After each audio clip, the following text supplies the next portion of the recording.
Roddy, what did that last dunk feel like? It felt like everything. Just hearing Buckeye Nation going wild. I feel like it's been a while since we heard that much energy in the building. So, I mean, that just felt amazing.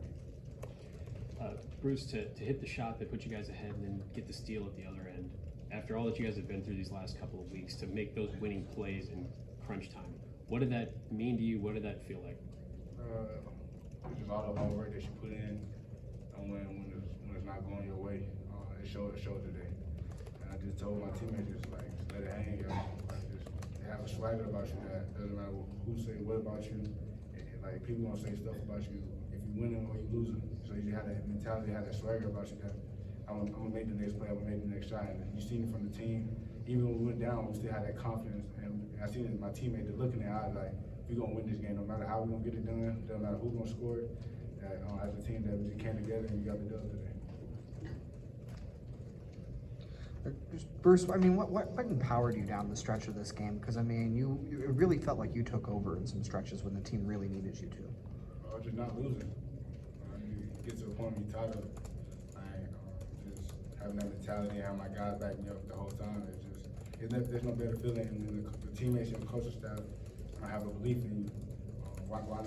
So I'm just really appreciative of my teammates and my coach staff putting that trust in me, having that faith in me, and me just trusting my skill set that I can get the job done on any given night, and it shows tonight.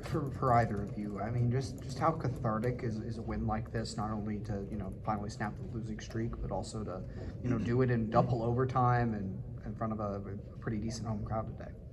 I think it was a great opportunity for us to show our toughness, especially in the Big Ten. I felt like we defended the ball at an amazing level today. Something I hope that we can carry over for the rest of the year. Like I said, it was just a battle of our toughness. So I feel like everybody got a taste of it, and we just want to replicate that. Roddy, I'll start with you. Just what was the emotion like in the locker room there to celebrate a win? Amazing. Been a while since we've been able to sing our song. So just having everybody just all bought in, seeing smiles on everybody's faces, such excitement and emotion. It felt amazing. Even seeing Coach Hope crack a smile. So just like looking next to the guy you standing next to, that's what we do it for. So it felt amazing to me to be able to go out there and win with my brothers. Bruce, what was going through your mind on the court? You jumped up with Roddy, you're celebrating with the fans. It's fun, It was fun. You know what I'm saying? Putting on the hard work, going through the ups and downs of not winning games and going on the losing streak. Now you get to show everybody that we can fight through adversity and keep going. It's not gonna get no easier from after this game, but we know that we can do it. You see the confidence in everybody's face, everybody chanting in the locker room. But it got to a point when the drilling sat down and everything started hurting right now. Roddy, you sat here the other night taking questions from us. Clearly a tough one. How different does this feel, and maybe what was the difference that allowed you guys to close that one out, or this one out, as opposed to against India? I feel like our past 3 games, we've been right there knocking on the door. So just glad today we were able to complete the job. And it was just, like I said earlier, we were gonna, like I said last time I came up here, I said that we were gonna be able to correct our mistakes from last time and be able to learn from them. And I feel like we did an amazing job today of being able to put ourselves in positions to win and being able to execute. Bruce, you mentioned your teammates look in their eye, but you must have had the look in your eye with the way you kind of took over towards the end there.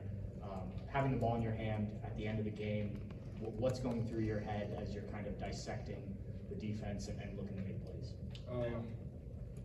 So we went to a really ball screen because I'm rarely playing like a jump defense where they go to the zone to the man. And I knew Reese had 4 fouls. So him knowing him that he's trying to be in the end of the game, make sure that if I do shoot a layup or floater, that he really not gonna hit me. It's gonna be like a late contest. So basically, I'm like a wide open shot.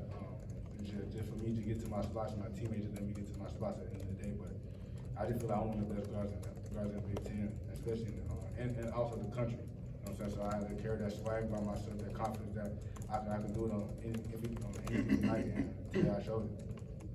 Roddy, the defense on Jameer Young, I think the last 2 minutes of the regulation, 2 overtimes was pretty strong.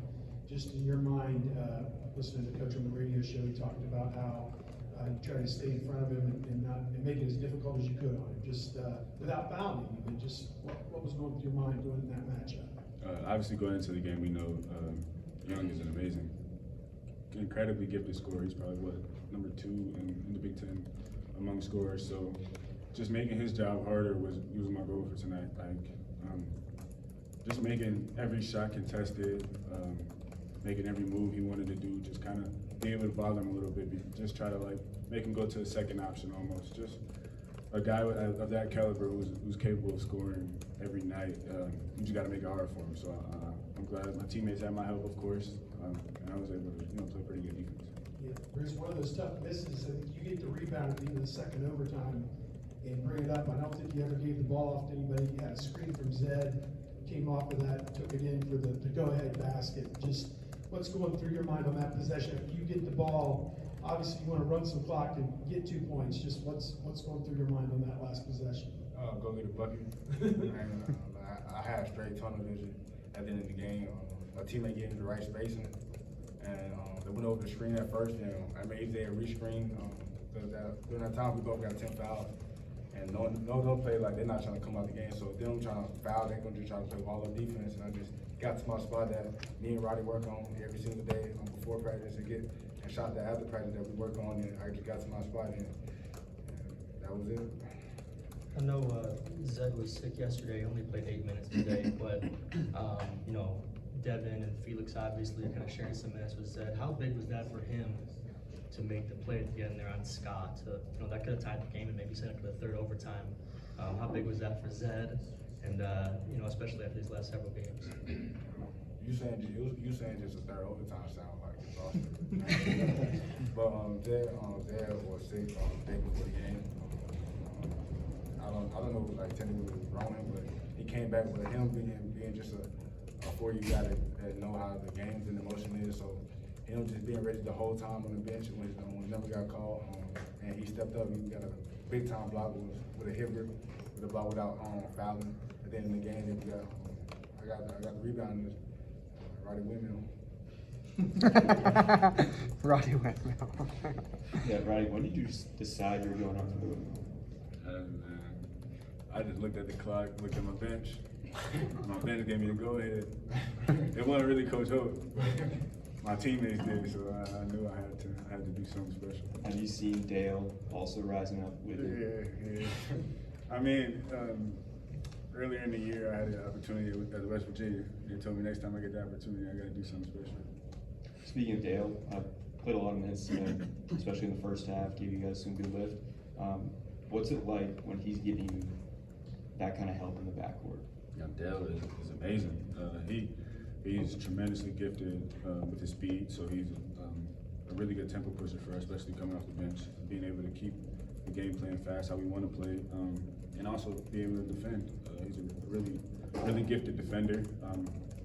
So him coming off the bench and giving us that lift when me or Bruce come out of the game is important. You guys talk about contesting shots, and we talked about Devin and Zach, for a little already.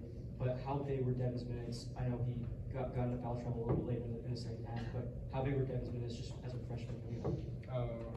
Devin did a great job today, especially how the game went. Very high emotion, a lot of fouls called.